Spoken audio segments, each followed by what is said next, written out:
I am 89 years old. People usually don't expect much from someone my age. They believe old men only talk about memories and regrets. But sometimes memories are not meant to trap you in the past. Sometimes they exist to protect someone else's future. I want to say something that may sound strange to you. At my age, I feel richer than Elon Musk, not because of money, not because of success, but because of the life I was lucky enough to live. I am not here to impress anyone. I am not here to teach lessons like a professor. I am here because at 49 years old, I almost died. And that moment changed everything I believed about success. When I was younger, I truly believed money solved everything. I believed money created peace. I believed money protected families. I believed money was freedom. That belief slowly controlled my life. I chased stability with fear instead of joy. I worked not because I loved it, but because I was afraid. Afraid of failing. Afraid of not being enough. At 49, I worked almost every day. Morning came too fast. Nights felt too short. Weekends disappeared without meaning. People respected me. They called me responsible. They called me strong. They called me reliable. And I liked hearing those words. They made me feel important. But importance can quietly destroy you. Because when you feel important, you stop listening. You ignore your body. You ignore your mind. You ignore your family. I ignored the headaches. I ignored the pressure in my chest. I ignored the exhaustion that sleep could never fix. I told myself it was normal. I told myself real men do not complain. I told myself rest was weakness. One morning I was getting dressed for work. I remember standing in front of the mirror. I adjusted my shirt and took a breath. Then everything disappeared. When I opened my eyes, I was not at home. I was lying in a hospital bed, white lights above me, machines around me. A strange silence filled the room. My wife was sitting next to me. She tried to smile when she saw my eyes open, but her hands were shaking. That image never left my mind. A doctor entered the room calmly, too calmly. He said I was very close to not making it. I asked how close. He said minutes. Minutes. My entire life reduced to minutes. That night I could not sleep, not because of fear, because of truth. I stared at the ceiling and thought about my children. I realized something painful. I knew my work schedule perfectly, but I did not know their dreams. I knew how much money I had saved, but I did not know what scared them. I was providing for them, but I was absent from their lives. I asked myself one question again and again. If I die tonight, what will they remember? The house I paid for, or the chair where I never sat? The next morning, the doctor spoke honestly. He said my body had warned me for years, and I chose not to listen. He said something I will never forget. Your body does not betray you, it keeps records. That sentence changed me. I understood that I was not unlucky. I was warned. And somehow I was given another chance. When I left the hospital, I promised myself something. If I was given more time, I would not waste it pretending to be strong. I did not change overnight. I did not become perfect. But I began choosing differently. I worked less. I returned home earlier. I said no without guilt. People were confused. Some were disappointed. Some said I was destroying my future. But I finally understood something. A future without life is not a future at all. I was not losing my path. I was finally walking on it. When I slowed down, something beautiful happened. My family came closer, not because I asked them to, because I was present. We started eating meals together, talking longer, laughing freely. Simple moments became precious. I learned that happiness does not shout. It whispers softly when you stop running. My children began opening their hearts to me. They spoke about fear, about confusion, about dreams. I realized they never needed a perfect father. They only needed a present one. My wife and I found each other again, not as tired adults, but as partners. Sometimes we sat in silence, and that silence felt warm. Years passed gently. Life remained imperfect, but it became peaceful. I watched my children grow into adults. I stood beside them in their hardest moments. I celebrated their victories. When my grandchildren were born, I held them carefully, and a thought crossed my mind. If I had died at 49, I would have missed all of this. Every smile, every hug, every memory. No amount of money could replace that. As the years continued, I stopped measuring life with numbers. I stopped counting salaries. I stopped comparing myself to others. Instead, I began counting moments, morning conversations, shared meals, quiet walks, honest laughter. Those moments slowly rebuilt me. I noticed how my home felt lighter, how stress no longer lived in every corner. I noticed how my home felt lighter, how stress no longer lived in every corner, how smiles came naturally instead of being forced. For the first time, I felt safe inside my own life. As the years continued, I stopped measuring life with numbers. I stopped counting salaries. I stopped comparing myself to others.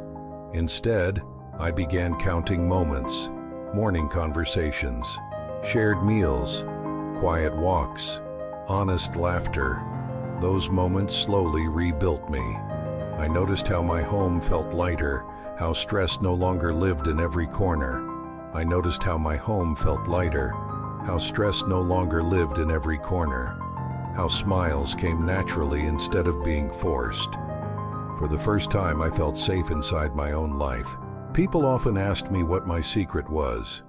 They expected discipline, they expected strategy, they expected rules, but there was no secret. I simply chose presence over pressure. I chose peace over pride. I chose people over performance. I learned that needing less creates more space. Space to breathe, space to love, space to live. And slowly, that space filled my heart. At 89, my days are simple. I wake up without rushing. I sit at the table with my family. I listen more than I speak. Sometimes we talk about the past. Sometimes we laugh about mistakes. Sometimes we say nothing at all. And those silent moments are full. I no longer feel empty when the room is quiet. I feel grateful. Because silence with love is not loneliness. It is peace. People sometimes ask if I fear death now. At my age, that question feels natural. But the truth is, I do not fear it. Because fear comes from unfinished living. I finished my days with intention. I loved deeply. I showed up. I am not perfect. I made many mistakes, but I did not abandon my life, and that gives me calm. When you almost die, once something changes inside you. You stop trying to impress strangers. You stop proving your value. You understand that worth is not something you earn. It is something you express. I wish I had known that earlier. I wish someone had told me gently. But life taught me in its own way, through fear, through silence, through truth. And I listened. If I could speak to my younger self, I would not shout. I would not criticize. I would not shame him. I would sit beside him and say calmly, "Please do not wait until your body forces you to stop, because your body keeps every record, every night without rest, every moment ignored, and one day it will ask to be heard." I was lucky to survive that request. Many are not. That is why I speak now. Not to scare you, not to judge you, but to remind you gently. You do not need tragedy to change your life. You do not need illness to wake up. You can choose differently today. You can go home earlier. You can say no. You can rest without guilt. You do not need permission to live. At 89, I no longer chase more. I wake up thankful. Another sunrise, another conversation, another shared meal. These things look small from the outside, but they are everything. They are what remain when ambition fades. They are what stay when titles disappear. They are what matter when life becomes quiet. That is why I speak now. Not to scare you, not to judge you, but to remind you gently. You do not need tragedy to change your life. You do not need illness to wake up. You can choose differently today. You can go home earlier. You can say no. You can rest without guilt. You do not need permission to live. People talk about legacy as something you leave behind, but legacy is built while you are still alive, in how people feel around you, in how safe they feel, in how loved they feel. Legacy lives in presence. It lives in the tone of your voice, in your patience, in your attention. It is not written on buildings, it is written in hearts.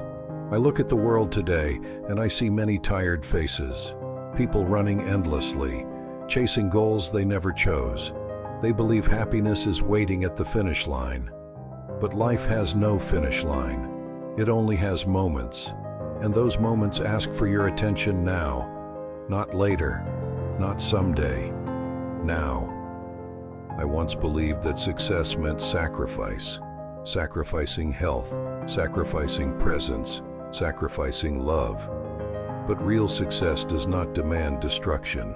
It asks for balance. It asks for awareness. It asks for courage to live differently. And that courage is available to everyone. I am often asked why I mention Elon Musk. Not because of jealousy, not because of comparison, but because he represents what many people admire: power, money, achievement. And those things are impressive, but they are not life itself. Life happens at dinner tables, in conversations, in shared silence. That is where richness truly lives. Elon Musk has billions, companies, rockets that reach the sky. I admire that, but I do not envy it, because I have something money cannot buy. I have mornings filled with calm. I have laughter in my home. I have hands that hold mine. I have peace, and peace is the rarest wealth on earth. That is why I can say this honestly. At 89 years old, I am richer than Elon Musk. Not because I have more, but because I need nothing more. I am complete, not full of possessions, but full of life, full of memories, full of love, and that fullness is enough. If you are listening to me right now, I want you to hear this clearly. You are not late. You are not behind. You are not broken. As long as you are breathing, you still have time. Time to choose presence. Time to slow down. Time to love deeply. Time to live consciously. Do not wait for fear to teach you. Do not wait for loss to awaken you. Do not wait for regret to guide you. Choose now. Because life is not promised later. It is offered now. Quietly, gently, daily. And it asks only one thing from you: to show up. One day you will be my age, sitting somewhere quietly, looking back at your life. And on that day, only one question will matter. Not how much you earned, not how many people knew your name, but how much you lived, how deeply you loved, how present you were. And I hope when that moment comes, you can smile softly, breathe peacefully, and say to yourself, I lived, I loved, I was present, I was rich too.